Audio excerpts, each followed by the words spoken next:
Ini tiga hal yang diperingatkan oleh Allah. Yang pertama apa? Orang sholat tidak terima oleh Allah kalau tidak zakat.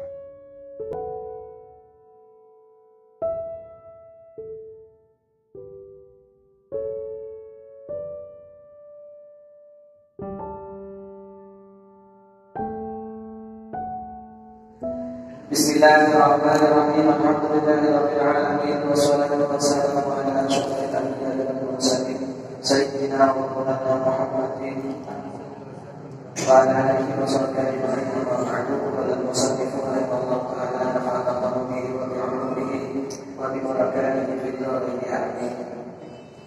Al-bab as-sadis 'ashara fi fadilati zakati.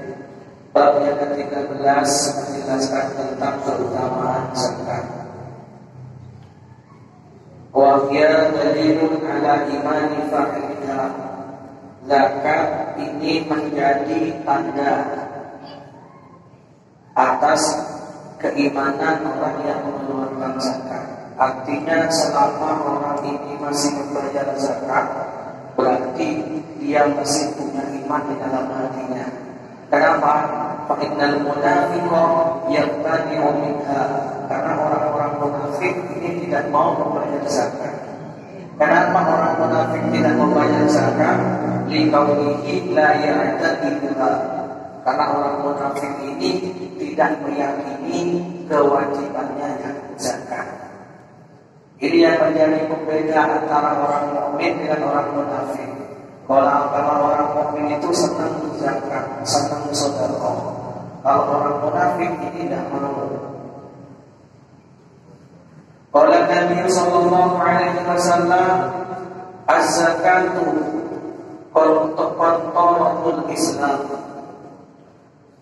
Az-zakatu, Rasulullah sallallahu alaihi wasallam bersabda, az-zakatu adapun zakat qantarul Islami, itu menjadi jembatannya agama Islam. Jadi zakat ini menjadi jembatan Islam. Islam itu bisa kuat, bisa jaya ketika orang-orang Islam banyak mengeluarkan zakat. Karena memang tidak dimungkiri perjuangan ini membutuhkan dana. Macam-macam di Quran itu Allah berfirman, "A'udzubillahi minasyaitonir rajim. Wa minal ladzina yashri nafsahu ibtigha'a mardatillah." Ada sekelompok dari orang-orang yang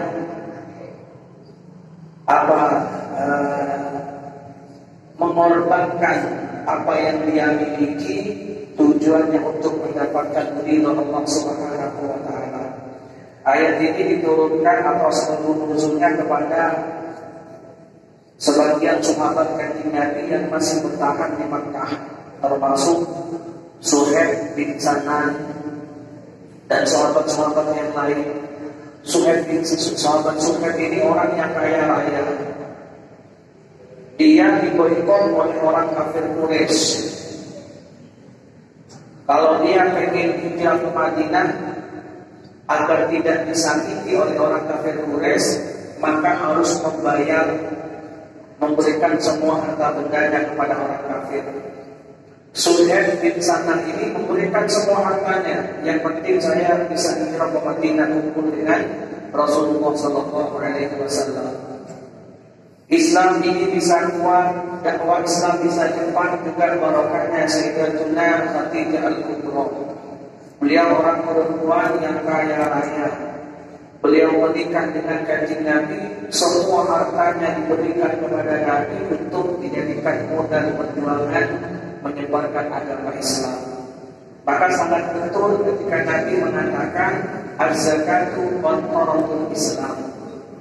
Zakat adalah jembatannya orang Islam. Wa qala sallallahu alaihi wasallam, az-zakatu tuhrul imani. Nabi bersabda, az-zakatu adapun zakat tuhrul imani, itu menjadi penguji keimanan. Ibaratkan iman ini pakaian. Pakaian itu kan ada yang bersih, ada yang bernoda, ada yang kotor. Maka kalau kita pakaian kotor dicuci, dicucinya pakai sabun, pakai deterjen. Iman juga seperti itu. Nabi mengatakan iman yazidu wa yanqus. Iman itu terkadang bertambah, terkadang berkurang. Orang kalau imannya lagi naik, senang ibadah, senang baca Quran, senang baca istighfar, senang melakukan amal soleh. Namun sebaliknya ketika seseorang imannya menurun, maka dia kebalik, senangnya maksiat, diajak ibadah, repot. Maka kata Rasulullah, agar imannya kita ini bersih, ibaratkan baju yang kotor dicuci pakai sabun, maka perbanyaklah zakat. Zakat untuk beriman. Zakat ini menjadi penyuci iman. Zakat ini membersihkan iman. Agar iman kita bersih terus, maka disuruh zakat oleh Rasulullah SAW. Wa qala sallallahu alaihi wasallam la yaqbalu Allahu al-imana illa biz-zakati wa la imana liman la zakata lahu. Rasulullah bersabda, la yaqbalu, tidak menerima Allah siapa Allah al-imana pada keimanan. Nabi mengatakan Allah tidak menerima iman illa biz-zakati, kecuali dengan zakat. Jadi kalau ada orang yang beriman, dia tidak mau berzakat, maka imannya tidak diterima oleh Allah. Wala imana la zakata lahu, dan tidak ada iman itu mawujud iman bagi orang la zakata, yang tidak ada zakat itu mawujud lahu beriman. Jadi kaitannya erat sekali antara iman dengan sholat. Seringkali antara zakat dengan sholat, ya. Karena ibadah ini ada dua model, ada dua macam. Ada ibadah yang mahdoh, murni kepada Allah seperti sholat. Sampai sholat murni ibadah kepada Allah. Orang lain tidak akan merasakan manfaat dari ibadahnya sampai baca Quran, sampai miring tangan, ini kembali kepada sampai sendiri. Namun sholat tidak cukup, ada ibadah yang sifatnya sosial. Apa? Yaitu zakat. Zakat dan sedekah, ini ibadah sosial. Kenapa Rasulullah mengatakan orang yang tidak berzakat maka imannya tidak sempurna? Kenapa? Karena zakat ini manfaatnya luar biasa. Di samping kita beribadah kepada Allah, juga kita membantu sesama manusia. Artinya orang bisa merasakan manfaat dari ibadah kita. Maka Nabi mengatakan dalam hadis yang populer, apa? Khairun nas anfa'uhum linnas. Sebaik-baiknya orang adalah yang paling bermanfaat kepada orang lain. Maka zakat ini menjadi pertaruhan iman. Allah mengatakan alladzina yu'minuna bil ghaibi wa yuqimuna sholata wa mimma razaqnahum yunfiqun. Orang-orang yang takwa itu kata Allah adalah orang-orang yang beriman.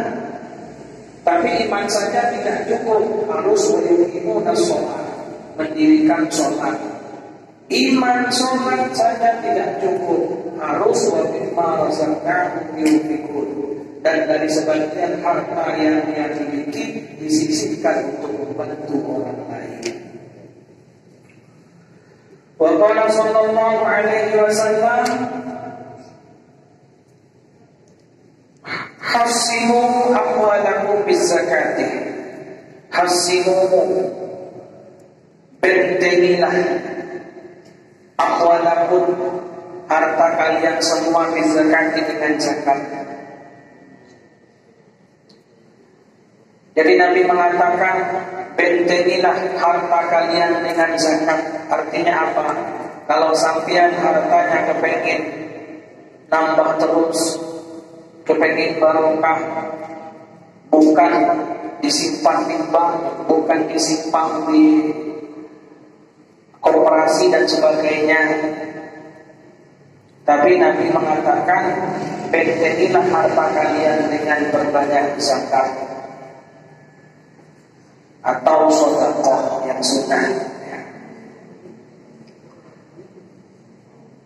Wadahu mardahu bis sadaqati, membentengi harta dengan zakat. Wadahu nampun mau bentuk sampean cedera di mardahu depan berempat penyakit sampean cedera di sedekah di kalaban sedekah, dan obatilah penyakit kalian dengan sedekah. Dari kedua. Oke.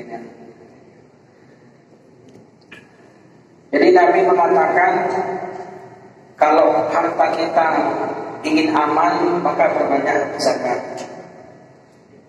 Kalau kita sakit-sakitan, maka perbanyak sedekah. Fa innaha anfa'u minad dawa al-isi. Karena sesungguhnya sedekah ini paling bermanfaatnya obat, bahkan lebih manjur daripada obat yang berupa pil dan sebagainya. Ini sedekah. Tapi tetap kita wajib ikhtiar ke dokter beli obat, tapi juga sedekah. Bisa disedekah ini sedekah ini. Dan ini banyak buktinya. Saya sendiri banyak kawan-kawan seperti itu. Waktu di pondok itu ada yang sakit ini. Biasa di pondok itu kan butuh biasa. Butuh. Biasa di pondok itu kena penyakit gudik tertentu. Lalu beres-beres. Ya, dia sedekah diniati penyakitnya sembuh. Ya Allah, barangkali sedekah pada sembuh. Maka sampean dengan mungkin keluarga orang sembuh. Saya sakit ada sampai saudara kenian, insya Allah barokah saudara mereka penyakit yang dikasih Allah Subhanahu wa Ta'ala. Kenapa? Karena Nabi yang memerintahkan dawu marwakum bisadaqah, obatilah sakit kalian dengan bersedekah. Wa a'iddu lil bala'i ad-du'a, dan bersiap-siaplah kalian lil bala'i, untuk menolak bala, ad-du'a dengan doa. Bi antad'u inda nuzulihi fa innahu yarfa'uhu. Kalau kalian kita kepingin selamat dari mana bahaya, dari musibah, dari bala, maka banyaklah berdoa kepada Allah, mohon keselamatan kepada Allah Subhanahu wa Ta'ala. Wa qala sallallahu alaihi wasallam, ma halaka malun fi barrin wala bahrin illa biman zakati. Nabi bersabda, ma halaka, tidak rusak, tidak hancur malun apa harta fi barrin, baik berada di daratan, wala bahrin, dan juga harta yang ada di lautan, illa biman zakati, kecuali dengan tidak membayar zakat. Hartanya sampean tidak akan hilang, tidak akan rusak, tidak akan sirna, baik harta yang ada di daratan atau yang ada di lautan, kecuali dengan tidak membayar zakat. Karena semakin zakat dikeluarkan, itu akan semakin membuat Allah cinta kepada sampean, akan membuat Allah ridha, maka hartanya sampean ditambah terus keberkahannya oleh Allah. Kalau tidak mau mengeluarkan zakat, ini Allah Ta'ala murka. Ketika Allah murka, maka akan dicabut hartanya sampean. Bisa yang dicabut jumlahnya oleh Allah, sampean awalnya kaya menjadi bangkrut, atau yang dicabut jumlahnya tapi keberkahannya yang dicabut oleh Allah. Sampean tetap semakin jauh dari Allah, usahanya semakin lancar.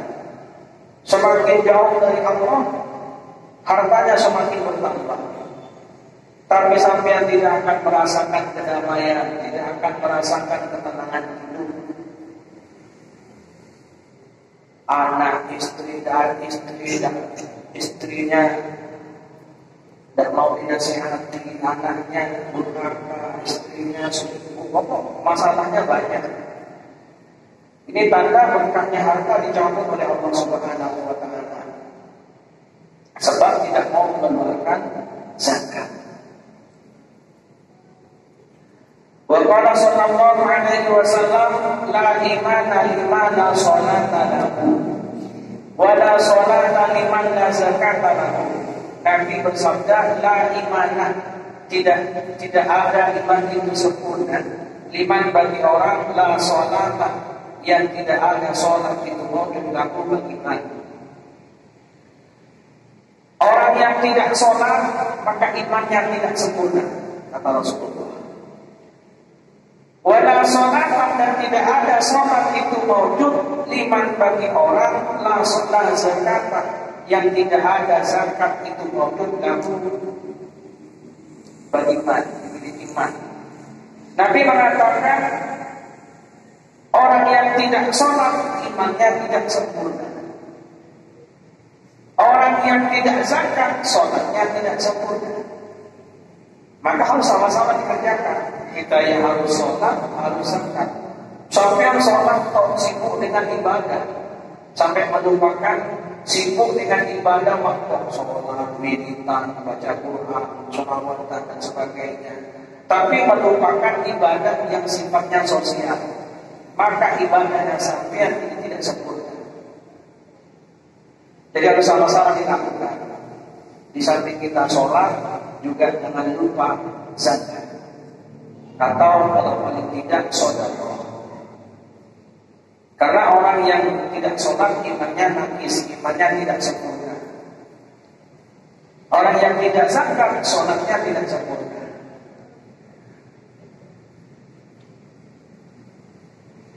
Karena patruhnya Ibnu Mas'udin amarona bi iqamatis shalah wa ita'iz zakah wa man lam yuzakki fala sholata lahu.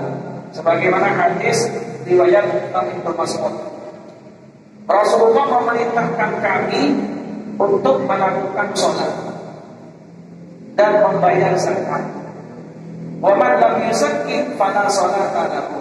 Barang siapa yang tidak mengeluarkan zakat, fala sholata lahu, maka tidak ada sholat baginya. Artinya tidak sempurna.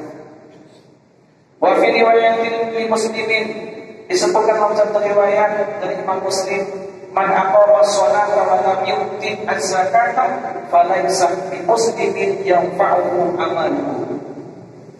Barang siapa yang melaksanakan sholat akan tetapi walam yu'ti az-zakah, dia tidak membayar zakat, falaisa bi muslimin yanfa'uhu amaluhu, maka dia tidak mempunyai amal yang bermanfaat kepada orang lain.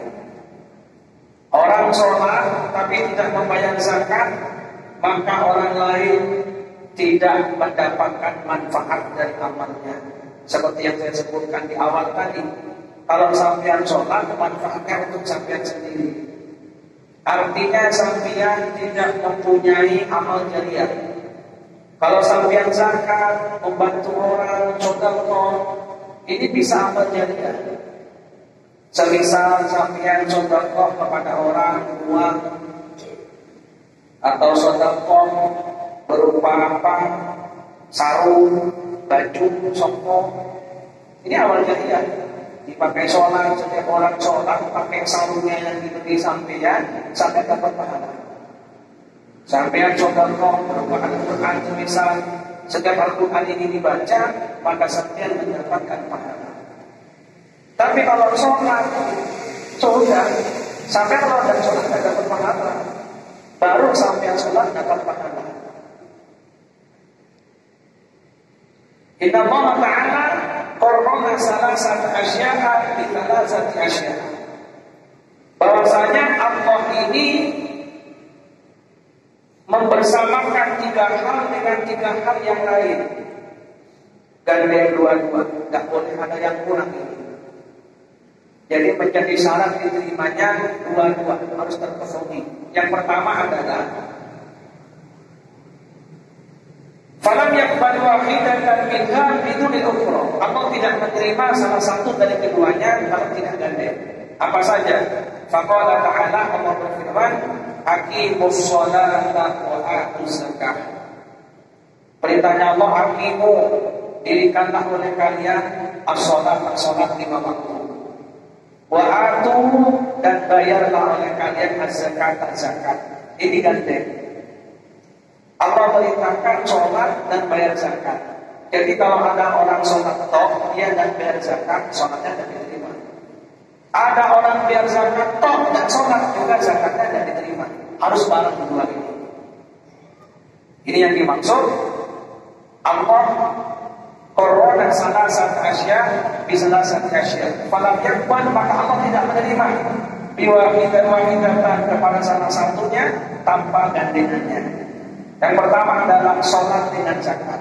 Orang sholat tidak zakat, sholatnya tidak diterima oleh Allah. Orang zakat tidak sholat, zakatnya tidak diterima oleh Allah. Jadi harus sama-sama, di samping sholat juga harus bayar zakat. Yang kedua, wa qala Allah Ta'ala wa ati'ullah wa ati'ur rasul. Taatlah kalian semua kepada Allah dan taatlah kepada Rasulullah. Sama ini. Sampai taat kepada Allah dan taat sama Rasulullah tidak diterima. Atau sebaliknya, taat kepada Rasulullah tapi tidak taat kepada Allah juga tidak diterima. Harus gandeng dua-duanya ini. Maka ya ayyuhalladzina amanu atiiullah wa atiiur rasul. Wa atiiur rasul. Ini kemudian wa ulil amri minkum. Wa ulil amri ya. Ini dalam ilmu tafsir disebutkan atiiullah, wahai orang-orang yang beriman, atiiu, taatlah kalian semua Allah kepada Allah. Wa atiiu, dan taatlah kalian semua ar-rasul kepada Rasulullah. Di sini Allah menyebutkan perintah taat kepada Allah dan kepada Rasulullah dengan dua lafaz yang diulang. Atiiullah wa atiiur rasul. Ini gandeng berarti. Wa ulil amri pakai huruf atau fiilnya dari ulang langsung. Kalau yang pertama kan atiiullah wa atiiur rasul. Kemudian wa ulil amri. Allah tidak menyebutkan atiiullah wa atiiur rasul wa atiiu ulil amri. Kenapa seperti itu?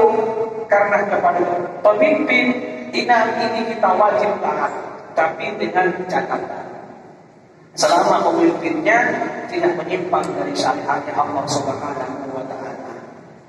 Kepada pemimpin kita harus taat, harus menghormati selama dia tidak menerjang syariatnya Allah Subhanahu wa Ta'ala.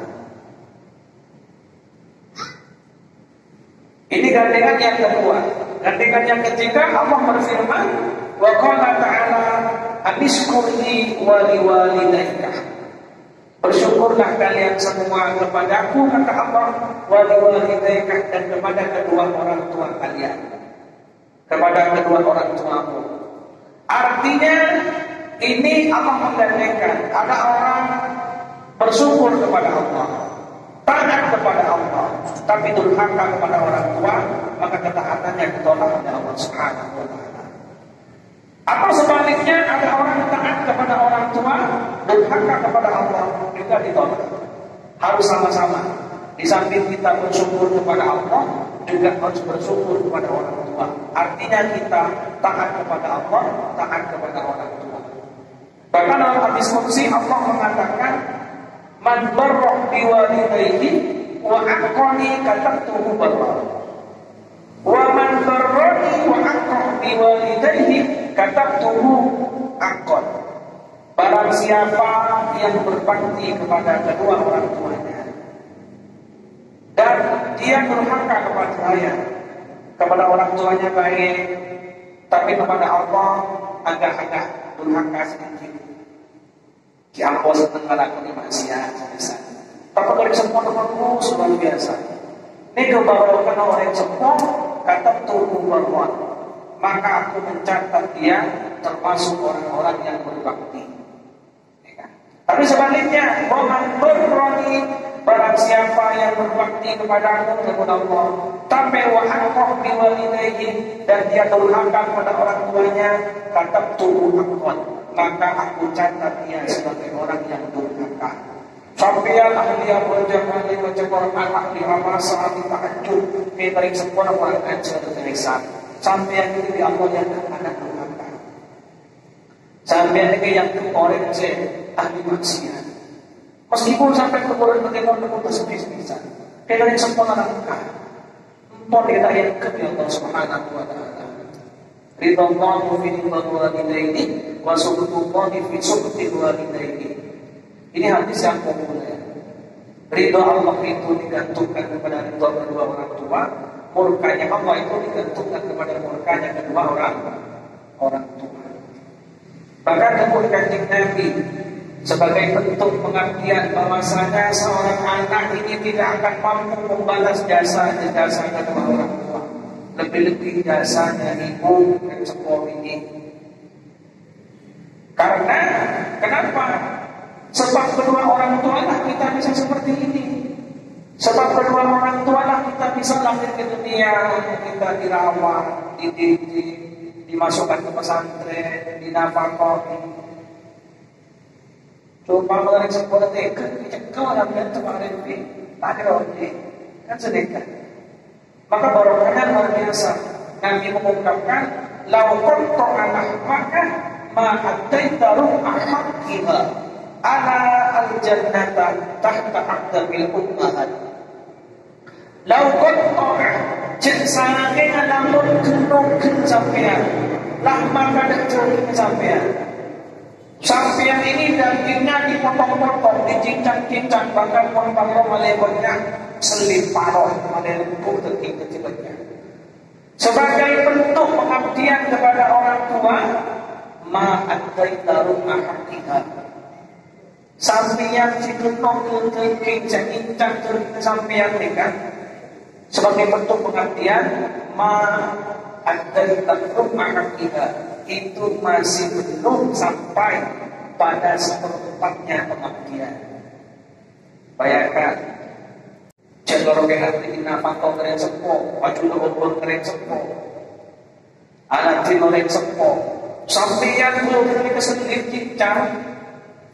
Cara mulai untuk berikutnya sebagai bentuk pengabdian ini kita ada pak seperempat seperti keren sepuluh dengan Kanjeng Nabi. Ala al-jannah tahta ummahat. Ketahuilah surga itu berada di bawah telapak kaki kedua orang tua. Kenapa? Kenapa Nabi mengatakan seperti itu? Surga itu berada di bawah telapak kaki kedua orang tua, lebih-lebih ibu. Ini menunjukkan bahwasanya sampean jadi apapun, presiden, ketua, orang alim, pejabat, orang sokin apa, ketika berada model sempurna, sampean untuk menempatkan diri sebagai seorang anak, harus menempatkan diri pada bahasa sempurna. Jangan sampai orang masuk politik dari orang tuanya. Jangan sampai kita ini orang masuk ke orang politik pula. Ya kan ada cerita itu paling mudah itu. Itu cerita sejarah betul itu. Cerita paling mudah itu. Durhaka pada orang tua. Mulai Nabi ini generasi Cina orang Sofi merantau sejak mulai dapat ke kampungan. Empuk nambah turun empuk ingat gembel model tak ya cenah empuk terus ini berkemantungan dibutuh Allah dibentuk itu sejarah Nusantara dan itu berlaku sampai hari kiamat. Cuma modelnya mungkin Allah ketika sekarang ada anak durhaka kepada orang tua, dia tuh badannya tidak dikutuk jadi batu, bisa jadi hatinya yang dikutuk oleh Allah keras. Menjadi keras artinya seperti batu. Artinya apa? Dia sulit untuk mendapatkan kesempatan mati dalam keadaan husnul khotimah. Ini kalau durhaka kepada kedua orang tua. Karena satu-satunya dosa kalau semua kemudian Nabi kullu dzambin yu'akhiruhu Allah adzabahu yaumal qiyamah. Semua bentuk perbuatan dosa maka balasannya diakhirkan oleh Allah nanti hari kiamat. Jadi sampai melakukan maksiat, saya melakukan maksiat dan disiksa sekarang oleh Allah. Siksaannya nanti dari kiamat. Ya kalau kita tobat ya dari siksa sama Allah.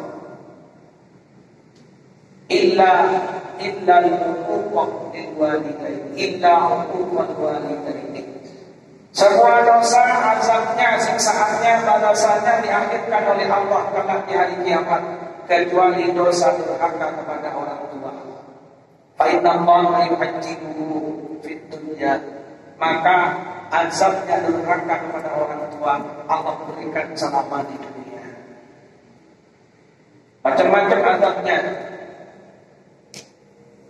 bisa mati, bisa rezeki yang salah, bisa makanan kerja, ada belakang. Maka apa ini penting. Kalau kita mungkinkan usaha ini gagal, rezeki yang melarang padahal semua usaha habis dunia yang 4 tahun tak sukses, bahkan sampai ke gunung Kawi jenis kun. Jadi introspeksi ini, kayak takut sampean dari semua orang, takut sampean dari semua orang yang penting, takut sampai dari semua lakukan.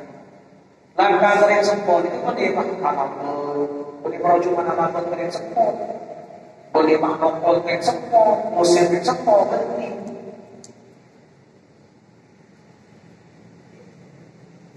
Sampai orang sempurna baru, pas sampai kartun itu tak ada yang sempurna baru di situ di urusan sendiri. Mereka langkah.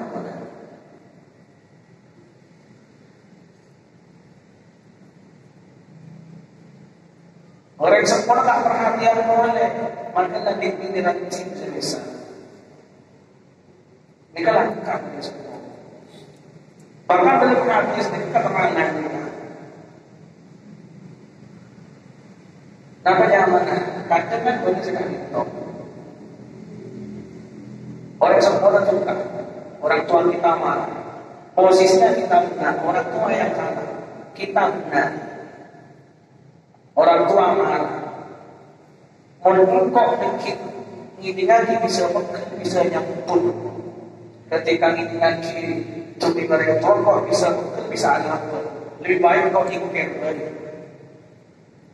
Takwa alam, ingin sampai itu benar. Ini ke posisi itu kan orang tua posisinya sama, yang benar anak. Tapi itu mikir, apa takut tersinggung, takut alam ingkir dari keluarga juga. Apa? Sambian itu yang tak ngantri oleh Tuhan. Cara dalam ini. Tenang ya. Mau saya mau rangki bikin apa nih? Sehingga tak fokus dengan gitu menarik semua. Karena ada model, ada orang semua ini kan ada dulu. Dan dosa bernasab, durhaka kepada orang tua ini dosa yang bernasab. Artinya apa? Nabi mengatakan birru abaakum tabiru abnaukum. Berbaktilah kalian semua kepada orang tua, maka pasti anak-anak kalian nanti akan berbakti kepada kalian. Kalau sampean durhaka ke orang tua, sampean durhaka dari sekolah, jangan sampai dia anak sekolah. Kalau sampai durhaka kepada orang tua, jangan pernah berharap punya anak yang soleh. Jangan pernah berharap anak sampai bisa lurus sampai nanti. Ini kemudian ketentuan dari Allah. Karena durhaka kepada orang tua ini adalah dosa yang bernasab, bersambung. Mau sampai yang durhaka dari sekolah, anak sampai mesti durhaka dia. Ketika sampai berbakti kepada orang tua, pasti akan sampai berbakti juga. Sampai anak cing arabun kemot kering sempurna, anak sampai tidak dikejukan. Karena apa? Berbakti kepada orang tua ini amal soleh seluruh badan. Durhaka kepada orang tua sama dosa seluruh badan.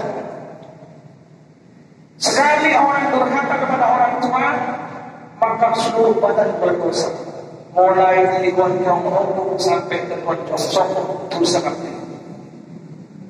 Kita berarah sana, tuh sana desa, gini ngaji, tuh sana kopeng, bocah bunga, cuman tuh sana tanah, Amerika kenangan maksiat, tuh sana sopot, tapi itu menarik tuang, ini keturusan seluruh badan, maka ancaman luar biasa. Ini 3 hal yang diperingatkan oleh Allah. Yang pertama apa? Orang sholat tidak terima oleh Allah kalau tidak zakat.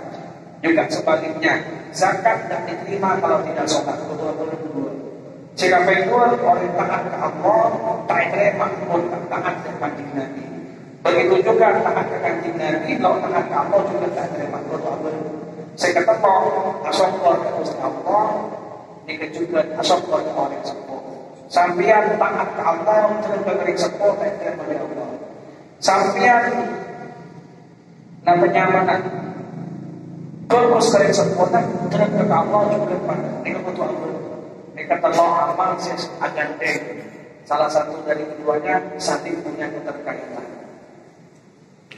Waqala Nabi sallallahu alaihi wasallam, wallahu a'lam bissawab. Fayarabbi finna bi taqwaka ya Allah, wa yarabbi hamna bi husni khatimah, rabbi inna ilma wa sunna fahma, wa ja'alna mimman yastami'una qawla fayattabi'una ahsanahu.